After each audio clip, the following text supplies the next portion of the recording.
Hey, I'm Tabatha. You're about to hear my chat with Spoon. Awesome. So, What's here, up? here we are. What's up indeed? Now, obviously, the last time we saw each other was at the Virgin Disruptors event. Indeed. How W- was that for you? It was great, but I'm the interviewer here, so I'm going to ask Sorry. you. Control freak, control freak. No, tell me, what on earth were you doing there? I was looking for something new, looking for new answers and new ways to look at things. So, before we expand upon that, take it back to what it is you are actually doing. So I am a lawyer, corporate commercial lawyer by background, but I have recently moved into the charity sector and now I'm the lawyer for the Movember Foundation, the world's biggest, best men's health charity. Can you talk to us about Movember? I know we can go and find stuff on websites and all that, but I always like. Please don't take this the wrong way. I always felt it was kind of like a gimmicky thing. I wasn't quite sure. It's a very fair point, and to be honest, it was started with a bunch of Aussie guys in Melbourne having a laugh. Rocked up one day, we're a bit bored in November. November's like sunny over there and is a time for chilling out, and they wanted something fun to do for somebody's birthday, probably their 30th birthday or something like that. And moustaches were not around at the time, and so they grew a tash and dared each other to do it. And it was not a cool thing to do. It wasn't anything to do with the charity at that time, but when they did it, they found that lots of their friends got together, and it was a way to start conversations with people. And that was basically the start of the Movember Foundation. After that year, they realized that if they could get more people to do it, it'd be a way to start more conversations, and they could associate those conversations with some of the bigger issues in life. I think the first people they spoke to was prostate cancer charity in who were very, very conservative.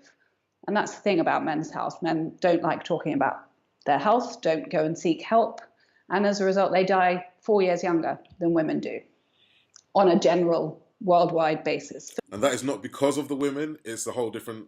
Well, that's issues that we don't address. but no, it's largely your own fault, Spoon. It's your It's fault. my You fault. don't talk about it. You don't deal with the problems. No, I'm But here. yeah, I'm actually here to encourage this whole thing. I totally agree with you. And there is a pressure on men to have this thing. We're tough, we're strong, we can shoulder the exactly. pressures of the world and fight our way to solutions. Exactly. And it's basically you should be talking about it and able to show how you're feeling, and yeah, and able to say, oh, I'm not feeling so good today, or there's something specifically wrong and maybe I should go and see someone. And it shouldn't be an embarrassing conversation, and it shouldn't be something that you have to hide for years and years until it's too late to do anything about. Movember Foundation is about making it easier for people to talk about their problems. You mentioned prostate cancer. Is that the main sort of issue? That's where it started, because obviously that's one of the ones that is found kind of embarrassing to talk about. And so it was an easy kind of link to sort of say, right, well, if we're going to talk about something, let's make it something really awful, like things up your. So they started talking about that. And then they looked at other areas that men are not good at talking about. And testicular cancer is another big killer of particularly young men. And then as the years have gone on, it's been about mental health generally, because it's all linked.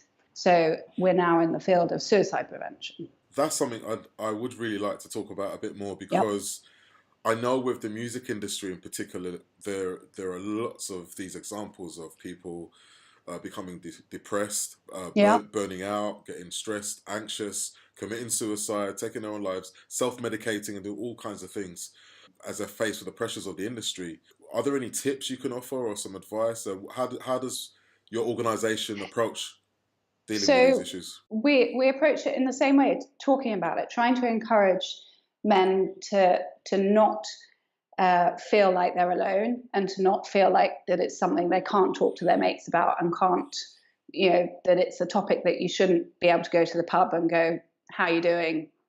And reply with a stock answer, yeah, I'm fine, thanks. That actually a lot of people are more than happy to sit with you and talk if you're not feeling great. We've done some studies where lots of people say they would definitely be there for their best mate or their group of mates. Men are very good at having quite a good range of mates, they would definitely be there for them, but they wouldn't talk. And it's trying to get over that hurdle of what is it about men and masculinity and the way that society is at the moment around what it means to be a man, and how we get over that and make it okay for you to say, no, I'm not doing okay at the moment. It is becoming a bit more acceptable. There's a lot of people talking about it. I mean, Prof. Green in your kind of industry has been really good at opening up the discussion in that area and just being really honest about struggles that he's had. It's becoming more acceptable to say that, and we're just trying to make it a bit easier. I wanted to also discuss, so, you know, sometimes when you donate to charity and you get involved with organisations, you don't know if the money's really going where it's supposed to. What kind of things do you do, and how do you get around that kind of mindset with people? It's a lot to do with trust, which is sadly one of those things that once it's broken is quite difficult to get back. And the charity industry as a whole, so I'm not talking about Movember specifically here, is having a bit of a hard time at the moment. There's lots of bad press about charity.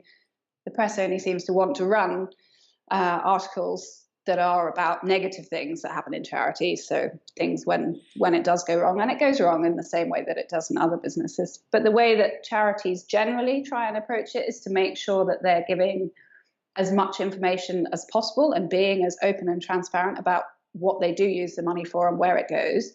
Lots of charities have really great websites. The Movember website is amazing for that kind of thing. So we have full information about programs on there, about exactly how much is raised, exactly where the money goes and what's. We actually, in the UK, all of the registered charities have to file their accounts online. So actually, if you really wanted to find out details, you can find out everything through the Charities Commission, which some people don't agree with, but some people also don't bother to look at. So they will make claims about a charity without bothering to find out exactly what is going on. But I think it's just being open and upfront that, yes, it costs money to run a charity. It's not free to go out, to have people go out and try and raise money.